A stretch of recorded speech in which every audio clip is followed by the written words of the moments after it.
Foro Confilegal Santander Justicia, la entrevista de la semana. Como les había contado, a Roberto Raiz le han robado 4 años y medio de su vida, entre prisión preventiva y una condena por un delito de tráfico de drogas en un caso en el que no tuvo nada que ver. Un error o una cadena de errores judiciales que le han destrozado su vida personal y su carrera profesional y le han dejado marcado para siempre, y no estoy exagerando.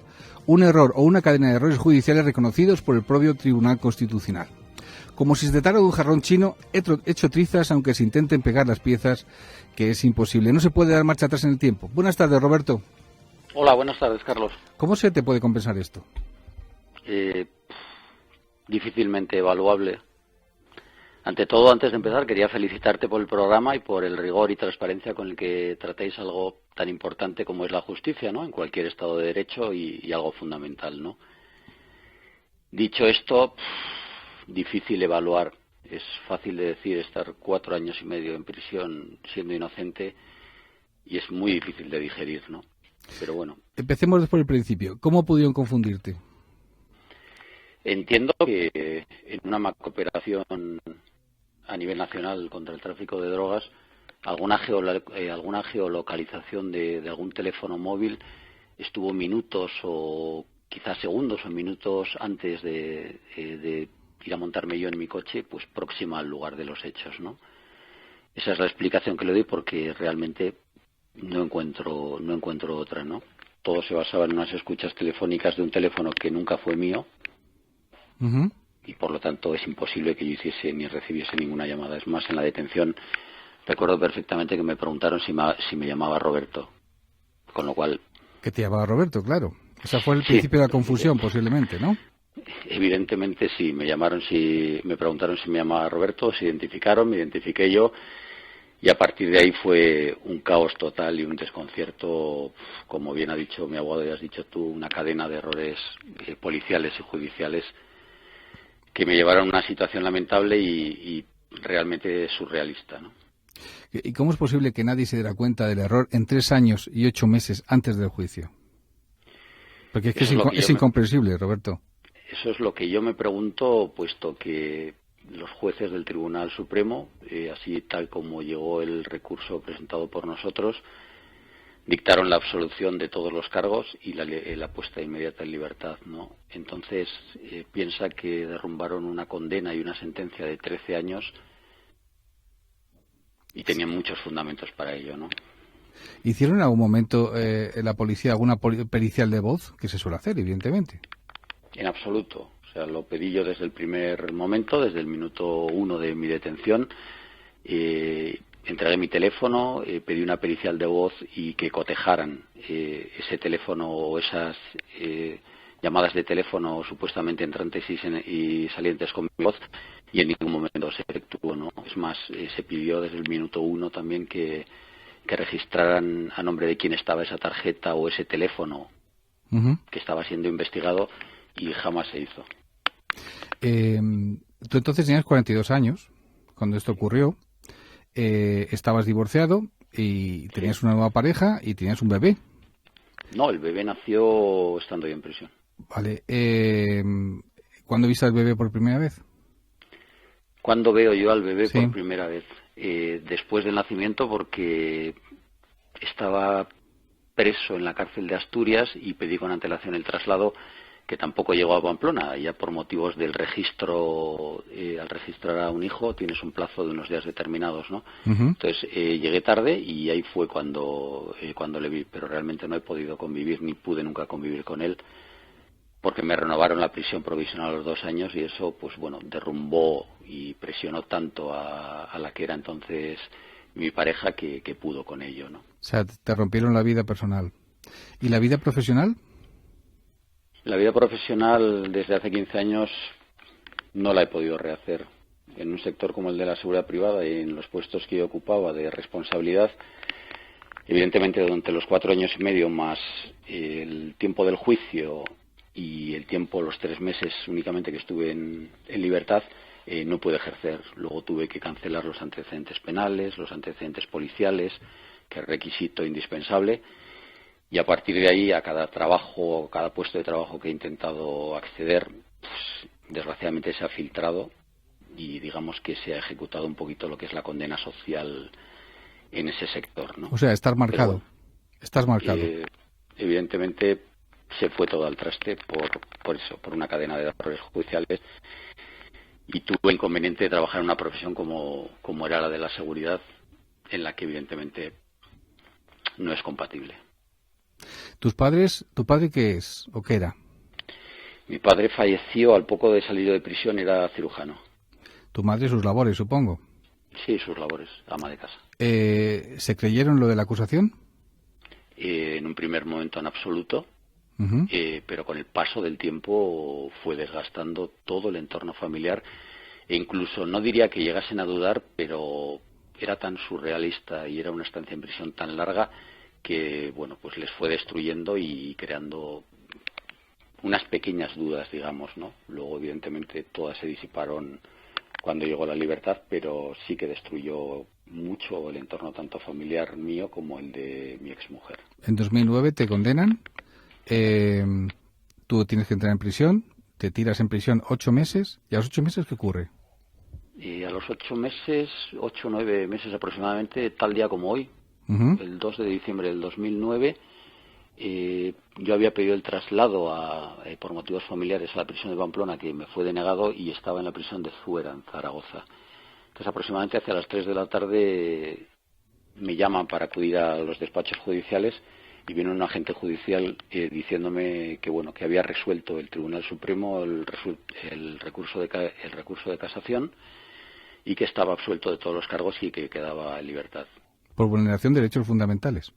Vulneración de derechos fundamentales y por no haber practicado las pruebas que yo había pedido para mi defensa desde el principio. Vale, explícale a la audiencia que no tiene ni idea de cómo van las cosas, en qué consiste esa vulneración de derechos fundamentales y no practicar las pruebas. ¿Qué no hizo la policía? En ningún momento cotejar la voz de las supuestas llamadas telefónicas que implicaban a una persona en un delito. Uh-huh. Y vulneración de los derechos constitucionales a la presunción de inocencia, no haber practicado, solicité un habeas corpus, solicité muchas cosas, ¿no? Entonces, no es que lo diga yo, lo dice la sentencia, en la que no había ningún motivo para que yo hubiese estado un solo día en prisión. Tenemos al otro lado de la línea telefónica al abogado de Roberto Araiz, a Luis Tuero, que nos va a explicar justamente ¿por qué es posible que ahora mismo Roberto pida una indemnización? Por cierto, ¿cuánto pides de indemnización? Bueno, en un primer momento llevamos, como bien dice Luis, 10 años de peregrinaje judicial. Sí. Y en el 2011 se evaluó todo en una cuantía, y ahora hace aproximadamente 8 o 9 meses la Administración, a instancias del Tribunal Constitucional, nos indicó que personalizásemos y agregásemos toda la documentación posible, puesto que se veían obligados ya directamente por un error judicial a indemnizarnos, ¿no? Entonces, la cantidad total desglosada, creo que asciende a 850.000 euros, ¿no? En concepto del quantum indemnizatorio. Uh-huh. Te lo explicará mejor Luis, en cuanto a la situación personal, familiar, laboral, etcétera, y el no haber podido ejercer directamente la profesión y los daños que ha creado en todo el entorno, ¿no? Está todo justificado, más los informes médicos y las consecuencias pues gravísimas que ha tenido este hecho a nivel personal y familiar, ¿no? Luis Tuero, buenas tardes. Sí. Bueno, buenas tardes a todos. Buenas tardes. Vamos a ver, aquí hay que explicar Hola, buenas tardes, Luis. Hay que explicar a los oyentes, a los escuchantes, justamente por qué ahora mismo se puede, o por qué ahora mismo la causa de esto de Roberto es defendible y puede que tenga éxito, y por qué antes no. Yo creo que expliques concretamente el tema del Constitucional, de la anulación del artículo 294.1 de la Ley Orgánica del Poder Judicial, qué decía antes y qué dice ahora. Sí, mira, bueno, la verdad es que es complicado y es muy técnico. Pues intenta simplificarlo. Sí, por supuesto. Bueno, primero decir que no son 10 años de peregrinaje, son 15 años, porque estoy viendo aquí la detención se produjo en el mes de septiembre del año 2005. Después de la detención en el año 2005, se dicta la primera sentencia en el año 2009, uh-huh, por la sección tercera Audiencia Provincial de Oviedo, con una condena, una cosa totalmente desmesurada. A partir de ahí, después del recurso de casación, afecta al recurso, casa y anula la sentencia y dicta una sentencia absolutoria por vulneración de derechos fundamentales, el derecho a presunción de inocencia, el derecho a un proceso con todas las garantías y, evidentemente, el derecho al secreto de las comunicaciones. Aquello era una cuestión que no se tenía de ninguna de las maneras, ¿no? Uh-huh. Había habido multitud de escuchas telefónicas y la multitud de escuchas telefónicas posteriormente se habían prorrogado y aquello dio lugar a un follón espectacular y que en ese follón al final todo el mundo entendía que Roberto era la persona que estaba escuchando cuando no era la persona que estaba escuchando y simplemente estaba en el lugar inadecuado en el momento más inoportuno. Bueno, eso es simplemente lo que allá ocurre. Uh-huh. Bueno, después de eso, todo eso se salva con la increíble cifra estamos hablando de prácticamente 4 años de privación de libertad, más de 4 años. Uh-huh. Bueno, ¿qué se hace en estos momentos? Pues en estos momentos lo que se inicia es directamente, empezamos con una reclamación. Te digo exactamente 4 años, 4 meses y 11 días. Empezamos con una reclamación a la Administración de Justicia. Ministerio. La del Poder Judicial. Sí. Sí, directamente es una reclamación por funcionamiento normal de la Administración. En este caso, la Administración Judicial, pero la reclamación es al Ministerio de Justicia. Uh-huh. Bueno, pues parece evidente que si hay un error, que si hay una sentencia que se anula, que si hay una violación de derechos fundamentales, que si una persona que estuvo 4 años y 4 meses y 11 días en la cárcel ha sufrido unos perjuicios además aumentados por la situación particular de Roberto, que era guardia de seguridad, que había perdido la familia, que tienes problemas de carácter psicológico, por lo tanto hay que indemnizar. Indemnizar no es otra cosa que dejar indemnes, como si no se hubiese producido el daño. Uh-huh. Bueno, pues nos dicen que no. La Administración de Justicia dicen que no, incluso con un informe del Consejo de Estado que es preceptivo.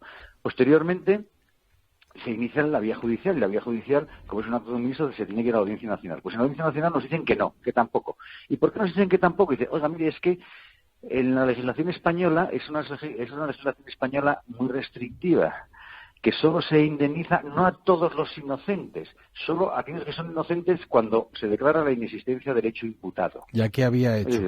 Claro. Entonces, bueno, hay un hecho, pues es un problema subjetivo, es un problema de autoría. Habrá sido otra persona, o habrá sido otros sujetos, habrá sido otro argumento. Yo no tengo nada que ver con esa historia. Se había ampliado al tema de inexistencia objetiva y inexistencia subjetiva, pero no, se dice, en la Ley Orgánica del Poder Judicial se dice que única y exclusivamente se procede a la indemnización cuando hay inexistencia del hecho imputado y por esa causa se dicta sentencia absolutoria. Claro, la sentencia absolutoria no se dicta por existencia de hecho imputado, la sentencia absolutoria se dicta, evidentemente, como todas. Ahora, mire, no hay acusación, no hay prueba, hay vulneración de derechos fundamentales, hay una absolución, y las absoluciones son siempre las mismas. Bueno, pues a partir de ahí tuvimos que ir al Tribunal Supremo, el Tribunal Supremo nos deniega, y al agotar la vía normal, contencioso, tienes que ir después del contencioso vamos al Tribunal Constitucional, y en el Tribunal Constitucional coincidió precisamente el cambio de criterio basada en las resoluciones del Tribunal Europeo de Derechos Humanos, donde se había dado un tirón de orejas a la justicia española y a la administración española, para decir, oiga, miren, las personas que están absueltas a todos los efectos, desde todo punto de vista. No hay unos señores que están más absueltos que otros, ¿no? Este señor es inocente, este señor es más inocente que este otro. No, este señor es inocente y punto. Y esa es la presunción de inocencia. Y eso tiene que valer delante, absolutamente, de todas las administraciones, de todas las personas y para todo tipo de procesos. Las personas que son inocentes, al margen de cómo se haya logrado esa inocencia. Total, por lo tanto, la indemnización tiene que ser para todos los que hayan sufrido prisión provisional y posteriormente hayan sido absueltos. Eso es lo que dicta el Tribunal Constitucional. Y eso significa un cambio de criterio, que no sea declarado inconstitucional la parte del artículo de la Ley Orgánica del Poder Judicial, sino que se ha establecido una interpretación acorde a la Constitución, sino todos los inocentes lo son por la misma causa y todos tienen los mismos derechos, lo cual es una cosa elemental de niño de 10 años que lo puede entender perfectamente, porque el Estado español, la verdad es que el Estado español y la propia administración española se porta muy mal. Si hay un error, se reconoce el error y se repara. Y después el error ya se produjo en el 2005. Correcto. Sí. Y después de esa sentencia del Tribunal Constitucional, vosotros volvéis a presentar, evidentemente, la reclamación ante el Ministerio de Justicia. ¿Y qué pasa ahora? El Tribunal Constitucional anuló todo. Anuló claro. Supremo, sí, claro. anuló la sentencia de la Audiencia Nacional Sí. y anuló la resolución del Ministerio de Justicia. Eso es. Por lo tanto, volvemos otra vez a la casilla de salida. Correcto. Y volvemos a la casilla de salida. Y hemos vuelto a la casilla de salida el día 28 del 2 de este año. Ujú. Y presentamos una reclamación. Una Ujú. reclamación frente al funcionamiento anormal de la Administración de Justicia, basada en los criterios del Tribunal Constitucional, y dice, "Oiga, tienen que ustedes indemnizarme. Ujú. Ahora solo se tiene que fijar la cuantía. Ujú. Tienen ustedes 6 meses para decir cuál es la cuantía.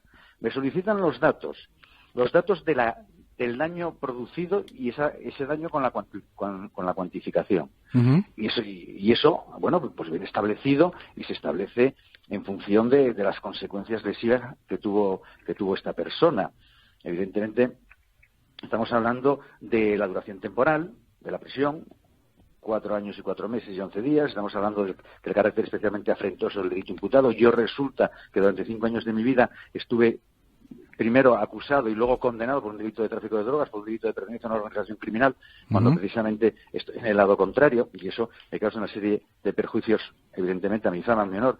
Las consecuencias familiares, laborales, económicas de esa persona. Realmente había sido escolta de cargos institucionales, había sido director de seguridad privada. Estás hablando de algo. ¿Y cómo se cuantifica? Muy importante. ¿Cómo se cuantifica esto? Yo no sé nada de todo esto. ¿Cómo cuantificas esto? No hay ningún baremo, no hay nada. ¿Correcto? No hay baremo. Solo se puede establecer un baremo por el día pasado privado de libertad. Vale. El resto serían. Por eso sí que se puede establecer un baremo. ¿Cuánto vale un día pasado en la cárcel? ¿No? ¿Qué vale? ¿150 euros? ¿Vale 200? ¿Vale 300? Depende de ¿Vale la persona 1000? también, ¿no? Depende de la persona. No No tiene es valor. lo mismo el presidente de Barcelona, supongo que era un gran, hombre de negocios, ¿o no? Pero eso a los efectos de todas las personas. Al fin y al cabo, el presidente de Barcelona y nosotros todos somos iguales y todos sufrimos lo mismo y sufrimos en las mismas carnes. Otra cosa es que después de eso se amplía la situación a los perjuicios, el dinero dejado de obtener o la fama que yo pude perder. Esas serían las consecuencias personales. Mira, yo a consecuencia de esto me separé. A consecuencia de esto perdí un trabajo. A consecuencia de esto tuve que dejar de pagar la hipoteca y el banco me llevó la casa. A consecuencia de estos he perdido mis posibilidades de hacerse un empleo. A consecuencia de esto he perdido la relación con mis hijos. Ulteriormente, a consecuencia de esto, he tenido que estar luego en un proceso psicológico, psiquiátrico importante. Acreditando y fijar, evidentemente, toda esta situación de una persona tantísimo tiempo en prisión, sabiendo que es inocente y sabiendo que está peleándose contra unos gigantes y contra un muro y que nadie le da la razón, a partir de ahí se quedan unas secuelas psicológicas importantes que esas se puedan objetivizar y de hecho, bueno, pues aquí de alguna manera también están objetivizados. Entonces, se aprecia esa situación, esos daños morales, esa persona que es conocida dentro de un grupo social, dentro de un núcleo, dentro de una población y que deja de tener, pues que pierde los amigos y que es señalada públicamente, bueno, pues como una persona delincuente. Bueno, eso es terrible, Roberto, pues todavía no acabamos, Sí, a partir de aquí me imagino que volveremos a ver, porque después de esto seguiremos teniendo que ir a la Audiencia Nacional y seguiremos teniendo que ir al Tribunal Supremo. Pero vamos a ver, el Tribunal Constitucional en su sentencia reconoce lo que habéis pedido en un principio, que eran 600.000 euros, y ahora son 850.000 que habéis cuantificado todo esto. Yo no entendí ningún sentido que pasados 15 años... Sí. El Tribunal Constitucional lo que reconoce es que tenemos que ser indemnizados. Ya. Eso es lo que dice. No establece la cuantía. La cuantía tiene que ser establecida por el Ministerio de Justicia. En base precisamente a esos perjuicios que nosotros intentamos acreditar. Entiendo. Roberto... me parece que están claros, por otro lado. Roberto, ¿tú has estado sometido a tratamiento psiquiátrico o psicológico? Sí, yo acudo con periodicidad a lo que es psicología clínica, tratamiento de estrés postraumático, y tengo que acudir, pues lógicamente, por el impacto que ha tenido personal, familiar, laboral y de todo el entorno a lo que es salud mental y psicología clínica de, por supuesto, la sanidad pública, y han emitido los informes, ¿no?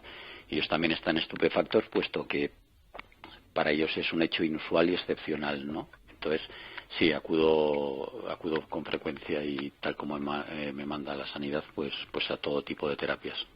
Tienes 57 años. 57. Está marcado. ¿De qué vives? Ahora mismo del subsidio para mayores de 52 años. Simplemente eso. Simplemente eso, en un domicilio familiar, porque evidentemente no llega para más.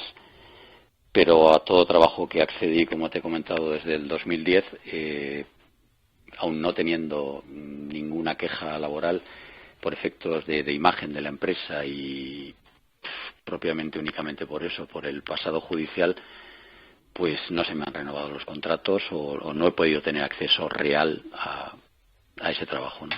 ¿Y tus hijos? A ver, tienes 3 hijos. Sí. ¿Qué ha pasado con ellos en todo este tiempo? ¿Los ves? Tengo 3 hijos que eran menores de edad, los 3 en el 2005 cuando sucedieron los hechos. La mayor tenía 12 años, el chico mediano 8 o 9 y el otro nació en el 2006. O sea, con el riesgo que también conllevó pues una situación así, ¿no? Evidentemente lo han pasado muy mal, muy mal, tanto en el entorno escolar como personal, etcétera, y se recobró la relación con ellos, pero lógicamente ellos, a pesar de 2 de ellos ser mayores de edad ahora, no pueden comprender todo esto que ha explicado Luis, ¿no? Los tecnicismos y cómo no he podido ser indemnizado y llevar 15 años con todo el desgaste que conlleva en cuanto a eso, ¿no? Pero bueno, gracias a Dios, ellos son personas también que han tenido una formación y entienden las cosas, pero les ha marcado evidentemente en lo personal. ¿Hay dinero que compense esta pesadilla por lo que has pasado? Pregunto. Para mí no. Yo, si pudiese volver el tiempo atrás, desearía que me diesen, pero evidentemente es imposible, lo que tenía y lo que era. La vida de uno cambia y uno no vuelve a ser la misma persona. No lo digo yo, lo dijo el otro día mi psicóloga clínica, que las huellas de una situación tan traumática son imborrables. Habrá días mejores, habrá días peores, pero el desgaste pues conlleva muchas cosas y mucho deterioro. ¿En algún momento has tenido tentación de quitarte la vida? No, sí que en prisión llegué a tener la esperanza en coma.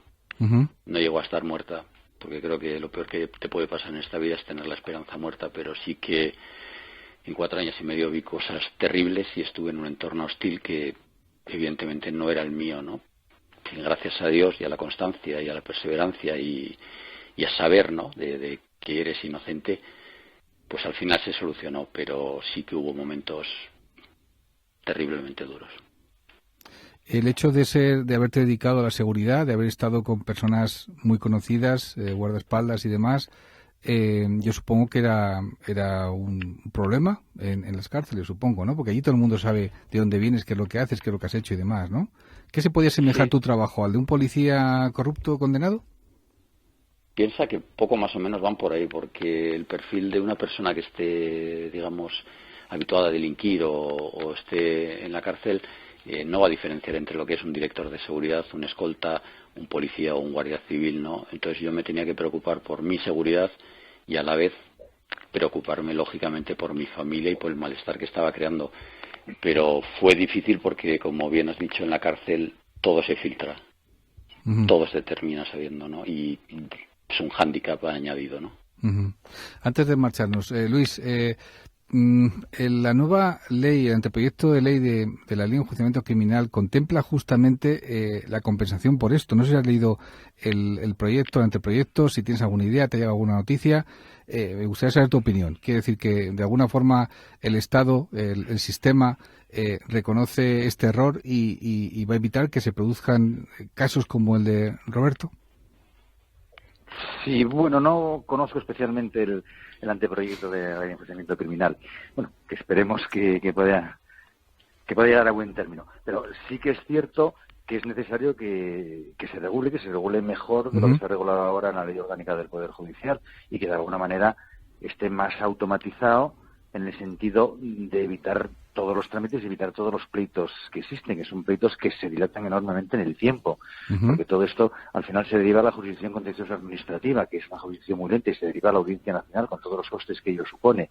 Entonces eso tenía que ser una cuestión ya perfectamente automatizada y perfectamente definida ya desde ese momento. Si a una persona, porque el asunto es muy claro, el Tribunal Constitucional lo dijo muy claro, si una persona es inocente, lo es a todos los efectos. Efectivamente. Y si esa persona inocente ha sufrido una prisión injusta, tiene que ser indemnizado porque es seguro que se le ha causado un daño. A partir de ahí, todo el mundo puede sacar las conclusiones que crea oportunas, pero yo creo que son unas conclusiones muy sencillas, ¿no?